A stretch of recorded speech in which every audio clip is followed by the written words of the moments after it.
إن الحمد لله نحمده ونستعينه ونستغفره ونعوذ بالله من شرور أنفسنا ومن سيئات أعمالنا من يهده الله فهو المهتد ومن يضلله فلن تجد له وليا مرشدا وأشهد أن لا إله إلا الله وحده لا شريك له وأشهد أن محمدا عبده ورسوله صلى الله عليه وعلى آله وأصحابه ومن اتبعه barcha g'alamlarni yo'qdan bor qilib bizni o'zining cheksiz ne'matlarida, siy-hurmatlarida yashatuvchi birdan bir Robbimiz, birdan bir haq ilahimiz bo'lgan Alloh subhanahu va haq taolaga barcha shukr va rahmatlarimiz, maqtov va ulug'lovlarimiz bo'lsin. Yerlarga da, ko'klarga da Alloh taolaning rahmati bo'lib kelgan Suyukli payg'ambarimizga ko'ngil turlarimizdan chiqqan duolarimiz, Alloh taolaning salami ham salavati bo'lsin. Aziz qardoshlarım, engilik o'zimdan norisin sizni taqvolikqa chaqiram. Alloh taolaning amrlarini o'tagiz, aning tiyganlaridan tiyilgiz. Qayag'ina bo'lsangiz da Alloh taola sizni ko'rib tura, Alloh taola sizni bilib tura, narsagina qilsangiz da Alloh qarshina qaytqach ol g'amaligiz qarshig'izga qo'yila, yoki sizning izgiliklar savutuna, yoki sizning yovuzliklar savutuna solinib, yoki Allohning rahmatine erishishga, yoki onun g'azabına dushar bo'lуга sabab bo'la. Shunga ko'ra har bir qilasi ishingiz oldindan, silisi so'zingiz oldindan, atlisi adımınız oldindan taqvolik o'lchovini solib, Аңа дұрыс бәя берігіз, дұрыс нәтиже берігіз, шуннан сыңғыдан яки қылығыз, яки қылмағыз. Аллах субханаху ва хақ тағала Рум surasының 54-ші аятында Адам баласының тұрмышын бізге тасвирлый. Нишек ул тұрмыш башлана, нишек ул давам ете, һәм яңадан ни хәлгә ул кайта. Аллах тағала әйтә: Аллаху ләзи халақакум min dafin. Alloh taolo sizni yo'qdan bor qildi zag'iflikdan. Adam balası bu dunyoga kuch-quvvat egasi, shul qadar g'ilm, ma'rifat egasi bo'larak kelmadi. Balki ko'p narsani bilmovchi, anglamovchi, zag'if, hatto qo'lina o'zi qaloq tutib, rizqini da asharlik halda tugul edi. Sabiy bala halinde keldi. Agar da Alloh taolo tilasa, biz sabiy balalar bo'lib kelmas edik. Alloh taolo tiladi, Adam bilan Havo alar komil ravishda ham xotin qiz bo'lib bu dunyoga keldilar. Ham alar sabiy bo'lmadilar.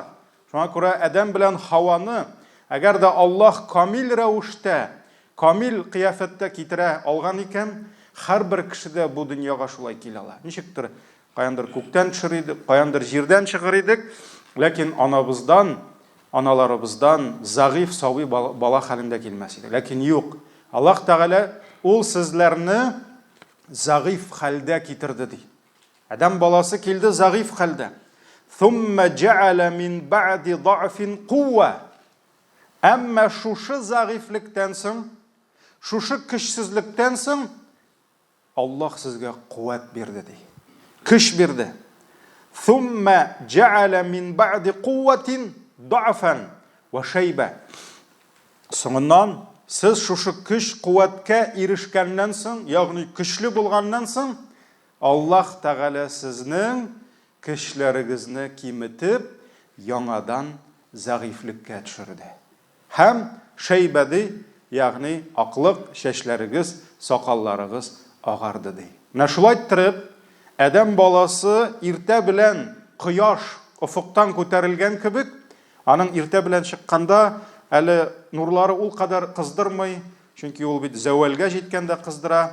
Mına şunun kibik biz kichkina, zag'if zatlar bulup, sabiy balalar bulup kelebis.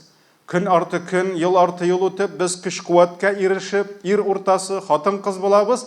Anlarısın yanadan indi gümürün yazılsa Allah Teala hartlıqqa eriştirip, abi baba itip, yanadan zag'if halga düşüredi dedi. Yahluqu ma yasha. Allah nerse tili. Şunu yoqdan bar edi. Hem nişik tili. Wa huwa Әл-Алимул Қадир. Аллах һәр бер нәрсәне білуші, һәм һәр бер нәрсәгә аның көче җитүче. Менә шушы Рум сүрәсенең 54-нче аятыннан чыгып, һәм тормыш тәҗрибәсен күреп, без җәмәгать аңлыйбыз шуны, адәм баласының тормышы ул бер агач кебек. Иң элек ул җир өстеннән нәзик, зәгыйф үсенте булып, тишелеп өскә чыга. Көн арты көн үтеп, Раббысы биргән суларны эчеп, кояш нурларын сеңдереп, зәгыйф үсенте нишли? Ул әкрен генә агачка әйләнә. Беренче ул нәзик була, сыйык була, аннары соң ул калыная, аннары соң ул ныгый, киңәя, тамырларын җая. Шулай бит. Шәшәк ата, һәм көннәрдән бер көнне ниһаят ул үзенең төп вазифасын, җимешләрен бирә башлый. Үзенең җимешләрен бирә башлый. Кемдер инде кешегә күчерсәк, үзенең кешедә шулай татлы җимешен бирә, кемдер инде ачы җимешләрен бирә. Һәм җәмәгать менә кеше дә зәгыйф сабый булып килә, башта калак тотып ташарга, үзлегендән һичбер кылырга кыдрәтле түгелдер. Һичбер нәрсәне бил, хәтта анасын да белми, атасын да белми. Әмма ләкин Аллаһ Тәгалә аллази аллама бил калам аллама ал-инсана ма лам яглам. Аллаһ Тәгалә калам белән кешегә гыйлем бирә һәм аңа белмәгән нәрсәләрен белдертә. Калагын да тота башлый, әнисен дә таный, әтисен дә таный, уйлый, фикерли башлый. Хәтта Аллаһ биргән шушы гыйлеме, мөмкинлекләре белән масая, тәкәбберләнә башлый. Сабый бала берничә елдан ул шук малайга, кызга әйләнә. Аннары соң егет булып өлгерә һәм яшь егетлектән ул инде ир уртасы булып, менә аның да теге агачның шушы вакыты җиткән кебек тирә-юньгә җимеш шәшә торган, уңышын бирә торган аның бәрәкәтле вакыты җитә. Аллаһ Тәгалә Коръәни Кәримдә безгә адәм баласының тормышының иң файдалы, иң бәрәкәтле вакыты турында хәбәр бирә. Аллаһ Тәгалә әйтә: "Ва вассайнал инсана биwalidayhi ихсана." Менә кешегә әмер бирдек, васият итеп әйттек, ата-анасына карата игелекле булырга, ата-анасына карата изгелек кылырга. Хамалатху уммуху курха ва вадa'athu курха. Анасы аны үз карынында авырлык белән күтәрде. 8-9 ай буе хатын-кыз ана үзенең баласын карынында күтәрә. Әле бала тумаган, ул аны тотып карамаган, ул аның исен иснәмәгән, ул аны битеннән үпмәгән, инде бала күпме хәсрәт китерә анасының карынында булып. Шуңа күрә Аллаһ Тәгалә разый булсын әниләребездән. Аллаһ Тәгалә әйтә, анасы аны авырлык белән күтәрде ди. Ва вадa'athu курха, авырлык белән дөньяга китерде. Ва хамлуху ва фисалуху 30 шахра, һәм аны шушы күтәрүе, аны имезүе 30 ай диде. Чөнки әле кеше 2 ай буе, 2 ел буе имезә. Хатта иза балага ашуддаху ва балага 40 санады, һәм менә шушы бала ди балагатка ирешкәч, когда достигнет совершеннолетия ди. Бу 12-13 яшьтәге баликлык турында гына бармый монда. Кешенең көч-куәткә ирешүе. Менә шушы зәгыйфлектән чыгып, Аллаһ Тәгалә әйткән көч-куәткә, ул көч-куәткә ирешеп, ва балага 40 санады, 40 яшенә җиткәч ди. Аллаһ Тәгалә әйтә, ул көч-куәткә ирешеп, 40 яшенә җиткәч ди, кала, ул шул вакытта әйтер ди, әйтсен ди: Рабби аузи'ни ан ашкура ни'матака аллати ан'амта алейя ва ала валидайя. Я Раббым ди, үземне һәм минем ата-анамны нигъмәтләндергәнең өчен сиңа шөкер итәргә насыйп ит. Ягъни миңа аңлау бир. Син миңа биргән, минем әтиянимә биргән шушы нигъмәтләрне күрә белеп, шөкер итеп, шуңа рәхмәт әйтергә миңа илһам бирде. Аузи'ни, миңа мөмкинлек бирде. Һәм дәвам итеп әйтә Аллаһ Тәгалә дуганы: "Ва ан а'мала салихан тардаху", һәм син риза булырдай миңа изге гамәлләр бир. Бир миңа мөмкинлек шушы тормышымда син миннән риза булырдай файдалы, хәерле эшләр эшләргә, ва аслих ли фи зуррияти, һәм минем балаларымда, нәселемдә, аныкларымда мине төзәт ди. Төзәт минем нәселемне ди. Миңа төзек, хәерле, тәрбияле балалар нәсел бирди. Инни тубту илейка. Я Раббым, мин сиңа гынахларымнан тәүбә иттем. Ягъни үземнең гынахларымны аңлап, мин сиңа тәүбә иттем. Ва инни минәл муслимин, һәм мин сиңа мөселманнардан булдым. Синең каршыңда мөселманнардан булдым. Менә бу Әл-Ахқаф сүрәсенең 15-нче аяты. Һәм Аллаһ субханаху ва тәгалә бу аятта да кешенең менә шушы тормышында үтә торган баскычларны тасвирлый. Ничек итеп ул әнисенә күпме хәсрәт китереп дөньяга килә, анасының күкрәк сөтен имезеп үсә һәм бәлагатькә ирешеп, көч-куәткә ирешеп, 40 яшькә ирешә. Димәк, менә бу агачның чәчәк атып, иң күп җимешен биргән вакыты ул алма агачының үзе вакыты булса, шиянең үз вакыты булса, шикләүк агачының үз вакыты булса, адәм баласының менә бу иң күп җимеш бирә торган, аның ботаклары иң киң булып, үзенең күләгәсенә җыя торган, тирә-юньгә иң күп күркәмлекне тарата торган вакыт Аллаһ Тәгалә безгә 40 яшь ди. Һәм 40та әле кешенең яшьлек егәрлеге дә бар. Әле ул картаймаган, әле аның яшьлеге дә бетмәгән. Әмма өстәвенә яшьлек җүләрлеге дә кимегән. Ягъни ул күпмедер инде абынган, тез башларын канаткан, башларын бәргән, инде бер чыкырга 2 тапкыр төшмәй ул чыкырга төшкән, ул тормыш тәҗрибәсе, хикмәт туплап өлгергән. Менә шуңа күрә җәмәгать кояшның зәввәле иң күп үзенең нурын, җылысын, яктылыгын бирә торган вакыты Аллаһ Тәгалә әйтә 40 сәнә 40 ел ди. Һәм менә шушы аят безнең игътибарыбызны берничә ноктага юнәлтә. Шушы аяттан чыгып, мен берничә насихатка тукталысым килә. Иң беренчесе, шушы 40 сәнә, 40 яшь. Кешенең гомер кояшы зәввәленә җитеп, үзенең иң якты һәм иң җылы нурларын тирә-юньгә сибә торган иң бәрәкәтле вакыты. Иң файдалы вакыты.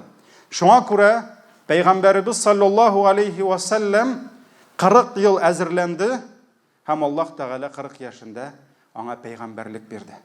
Һәм галимнәребез әйтүенчә, җир өстенә килгән һәрбер пәйгамбәр ул аңа 40 яшь узып киткән иде. Ягъни Аллаһ Тәгалә аларга пәйгамбәрлек вазифасын тапшырды 40-тан соң. Монда әйтәләр, Гайса алейхиссалам гына истисна, исключение булды. Алай дисәң, Гайса инде ул бишектән үк сөйләшә иде, акыллы сүзләр белән. Шуңа күрә Гайсага 40 юк иде, әмма калганнарына бөтенесенә дә 40-тан соң Аллаһ Тәгалә бирде дип әйтә. Шуңа күрә 40-ын тутырып килүче, 40-ын тутырган, инде 40-ын берничә ел элек үтеп киткән һәрбер кеше ул үзенә сорау бирергә тиеш. Менә мин агач, шушы табигатьтә, шушы җирдә мин күпме үстем. Агач та бит үсә, су ала, кырдагы үләннәр кырый, чөнки ул бит үзенә җыя бөтен әйберне. Күпме кояш нурларын сеңдерә, шулай бит күпме файда ала да, бер көнне табигать аның үзеннән файда көтә. Менә шуның кебек ата-анасы, кешелек, Аллаһ субханаху ва тәгалә шулар аша аңа күпме нигъмәт бирде дә, хәзер вакыт җитте. Агачның җимеше кая? Кеше ул үзенә сорау бирергә тиеш. Кая минем? Минем бу дөньяга нинди файдам бар? Минем кешелеккә миннән нинди файда? Без бит җәмәгать хәзер безнең иң актуаль сорау. Миңа нинди файда? Безнең иң яраткан сораубыз шу. Что мне за это будет дибез без? Башкалар миннән нинди файда күрә? Минем әтиәнием, мине ничә ел үстерделәр, миңа дуга кылып торалар. Аларга миннән нинди файда? Хәтта вафат булсалар да, син аларга ничә тапкыр дуга кыласың көненә? Синнән нинди аларга файда? Синең туганнарыңа, синең балаларыңа, синең тирә-юнеңә, күршеңә, синең өммәтеңә, синең динеңә, синең Раббыңа нинди файда? Кеше үзенә әлбәттә шушы сорауларны бирергә тиеш. Әгәр дә Аллаһ субханаху ва хак тәгалә безгә шушы гомерне биреп, көн сайын безнең өчен кояш чыгара, яңгырын яудыра, без таптап йөрибез, шуннан безгә ризыгын бирә, күзең күрә, колагың ишетә, опорно-двигательный система бөтенесе эшли, хезмәт итә. Ул ни өчен? Сиңа ашап ул ризыкны нәҗискә әйләндерер өченме? Яки кәеф сафа кырыр өченме? Яки кич белән кайтып гырлап йоклар өчен генәме? Юк, җәмәгать. Менә бу галәм аның өчен генә яшәмый. Без беләбез, Аллаһ Тәгалә Коръәни Кәримдә нәрсә диде? Бөтен галәм, вся вселенная синең өчен яшәтәм диде. Кояш, ай, галактикалар бөтенесе синең өчен. Ә син ни өчен яшисең? Аллаһ биргән ризыкны нәҗискә әйләндерер өченме? Юк. Менә шуңа күрә бу сораулар без адәм балаларын, аң акыл ияләрен һәр вакыт борчырга тиеш. Менә арабызда хәзер бардыр 20 яшьлекләр, бардыр 30, бардыр 40, бардыр 50, бардыр 60, ничә генә яшь булса да. Аллаһ белә, сез беләсез. Һәр берегез артыгызга борылып карагыз. Карагыз борылып. Менә сезнең үткән юлыгыз кемнекедер 20, 30, 40, 50, 60. Нәрсәләр калданда сезнең? Нәрсәләр калданда? Нәрсәләр сез эшли алдыгыз? Нәрсәләр? Бер кемдер 3 йорт төзеп сатты инде хәзер. Ярый инде ул саткан йортта куанып яшәсәләр, әлхәмдүлилләh. Менә бит нинди йорт дип. Кемдер инде 12нче машинасын туздырып алыштырды. Кемдер 3 мәртәбә өйләнеп аерылды инде. Шулай бит? Кемдер 3 университетын бетерде. Һаман эшкә урнаша алмыйча йөри. Менә нәрсәләр эшләдек без? Безнең арттан нәрсәләр кала? Күпме кешеләргә без ярдәм ит алдык? Күпме без Аллаһның диненә үзебезнең өлешне кертә алдык? Ә бит җәмәгать, без 40 дип әйтәбез дә, әле бит икенче хадис бар. Ярый, пәйгамбәрләр 500 ел яшәгән. 1000 ел яшәгән адәм. Ә бит пәйгамбәрбез әйтте, өммәтемнең гомере 60 белән 70 арасы булыр ди. Аннан соң бит кояш үскә менеп җиткәч, ул бик тиз китә. Сизелми дә кала. Менә шуңа күрә мөхтәрәм җәмәгать, һәр кеше үзенә сорау бирергә тиеш. Галәм шушы агачны үстергән икән, Аллаһның ярдәме белән. Ул аның файдасын күрергә тиеш. Көннәрдән бер көнне пәйгамбәрбез саллаллаһу алейһи ва саллям сахаб Абдулла ибн Гумар ибн Хаттабның улы риваят кыла. Пәйгамбәр саллаллаһу алейһи ва саллям сорау бирде ди кешеләргә. Кем миңа мөмин мөселманның мисалындагы бер агачны әйтеп бирә ди. Аның тамырлары нык ди, ботаклары күккә омтыла ди. Ягъни шиңеп, асылынып, бүселеп төшмә. Күккә омтыла ди. Икенче бер риваятта Пәйгамбәр саллаллаһу алейһи ва саллям әйтте ди, бардыр шундый бер агач, аның яфраклары кыелмас ди. Ул мөминнең мисалы булып тора ди. Ул нинди агач дип сорады ди. Шул ук хадис 3нче риваятта килә, бардыр бер агач, аның бәрәкәте мөселманның бәрәкәте кебек булыр ди. Берничә риваятта килә. Шушы сорауны биргәч, Абдулла ибн Гумар ул вакытта 10 яшьлек кенә егет була. Шунда ул әйтә, мин ди моны аңладым ди иштән. Монда сүз бара хөрмә агачы, финиковый пальма турында ди. Ләкин карыйм ди, Абу Бәкр дә дәшми ди, әти дә дәшми ди, Гумар ибн Хаттаб. Шуңа күрә мин дә уялдым инде дәшергә ди. Кешеләр җавап бирмәделәр ди.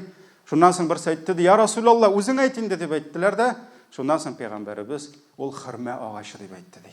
Хөрмә агачы. Соңыннан Абдулла ибн Гумар әтисе Гумар янына килеп, әти мин белгән иманы ди. Гумар әйтә, ник әйтмәдең соң ди? Менә син әйткән булсаң, мин ди шулай сөенгән булыр идем ди, горурланган булыр идем синең белән ди. Менә шулай иттереп җәмәгать, сөекле пәйгамбәрбез нәрсә ди? Яфрагын кыймый торган. Ягъни бәрәкәте битми торган, бәрәкәтле, файдалы мөселманның мисалындагы агач ди. Мөселман кешесе. Менә шушы хөрмә агачы. Әлеге агачның һәр өлешеннән бөтенесенә зур файда. Кыяфәте җирне бизи. Әгәр дә агачларны алып атсаң, мәсәлән, гарәп җирләрендә пальмаларны алып атсаң, матур булмый. Алар торгач матур. Кешеләр фотога төшәләр шуның янында. Шулай бит, чөнки ул матурлык. Аның кыяфәте дә бизи. Аның яфрагы күләгә ясый. Шулай бит, электән әле хәтта түбә япканнар, күпме кешеләр файда күргән. Түбә ясый. Җимеше рутыбны да ашыйбыз, тәмерне дә ашыйбыз. Ягъни яшел килеш ташыйбыз, свежий килештә. Кипкән килеш ташыйбыз. Шулай бит, бер нәрсә эшләми, бозылмый, юкка чыкмый. Шулай иттереп, ул үзенең бәрәкәтен тирә-юньгә сибә, тарата. Менә иман иясе дә, аның кыяфәте дә, аның сөйләгән сүзе дә, аның акыллы зиһене дә, аның гамәле дә тирә-юньгә бәрәкәт таратырга тиеш. Карагыз, Мәрьям сүрәсендә Гайсаның сүзе килә. Аллаһ Тәгалә нәрсә ди? Гайсаның сүзен китерә. Ва джаалани мубаракан айнама кунт. Мин кая гына барсам да, кая гына булсам да, Аллаһ мине бәрәкәтле итте ди. Аллаһ сделал меня благословенным ди. Кая гына барса да, менә Гайсаны куып җибәрделәр, ул монда килде, монда бәрәкәт. Монда килде, монда бәрәкәт. Пәйгамбәр саллаллаһу алейһи ва саллям Мәккәдә яшәде, Мәккәдә бәрәкәт. Мәккәдән куып чыгардылар, мәҗбүр иттеләр китергә, теләп китмәде. Китте. Мәдинәгә килде, Мәдинәгә бәрәкәт килде.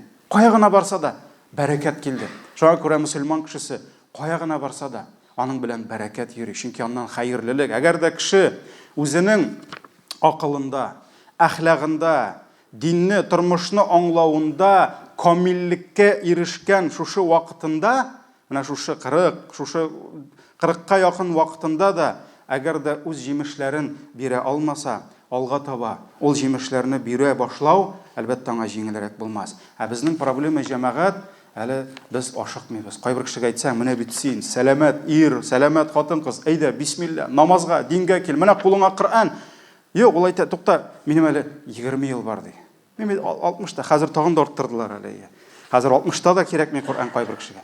Шуңа күрә кеше инде кояшы күләгәгә акшамга таба киткәч кулына Коръан ала. Әмма теге егетлек инде, теге егәрлек ул инде сүнгән була күп вакытта. Шуңа күрә ни өчен яшьләй дингә килү, ни өчен яшьләй иманга һәм гыйлемгә килү мөһим. Чөнки синең җимешләрең күбрәк булачак иншалла. Күбрәк булачак. Хәтта җәмәгать күп кенә мәчеткә килгән яшьләребезне дә кай вакыт без дөрес юнәлтә алмыйбыз. Ул безнең хәтта имамнарның да загыйфлеге. Карагыз, менә күптән түгел Чаллыда 16 кешене яптылар. Хизбут Тахрир булсынмы, Дагыш булсынмы, әлбәттә урамнан килеп түбәтәй кигән өчен сакалны тартып кына беркем дә китереп япмый сине. Димәк, каядыр кем беләдер күрешкәнсең, каядыр нәрсәдер җибәргәнсең. Алла сакласын, әллә нәрсәләр бар. Хәзер һәм яшьләребезнең бөтен галимнәребез шушы адашу дип торганда, Хизбут Тахрир ул адашкан фирка дип торганда, бөтен галимнәребез, Юсуфлар анда башкалар гына түгел, ниндидер муллалар, хәзрәтләр генә түгел, бөтен галимнәребез әйтеп торганда, әгәр дә безнең яшьләребез шунда китә икән, яшьләребез шунда бисмилла халифат төзибез, дәүләт төзибез, тегесе кафир, бусы кафир дип йөри икән, җәмәгать, бу бит афат, бу афат. Димәк, без аларның шушы яшьлекләрен файдалана алмыйбыз дөрес эшкә. Шуңа күрә без хәзер аларны намазга китереп, атнасына бер җомга сөйләп, күп вакытта әле алар аңламаган телдә, аның белән генә без яшьләрне җәмәгать туры юлдан, дөрес юлдан алып бара алмыйбыз. Менә бу беренчесе булды. Шулай ук җәмәгать, Аллаһ Тәгалә әлеге аятта тагын бер кызык нәрсәгә генә сүземнең ахырында игътибарыгызны юнәлтәсем килә. Аллаһ Тәгалә менә монда әтияни нискала. Рабби аузи'ни ан ашкура ни'матака аллати ан'амта алейя ва ала валидайя. Я Раббым, миңа һәм әти-әниемә биргән нигъмәтләреңә шөкер итәргә насыйп ит, рәхмәтле булырга насыйп ит. Менә монда әти-әни хакын ала. Әти-әнигә биргән нигъмәт синдәген, син аның улы, сиңа да 40 яшь җитте, менә син хәзер әйт шул сүзне, әти-әниемә бирелгән нигъмәткә миңа шөкер итәргә насыйп ит дип. Гадәттә җәмәгать 40 яшенә инде нормальный ирләр өйләнгән була.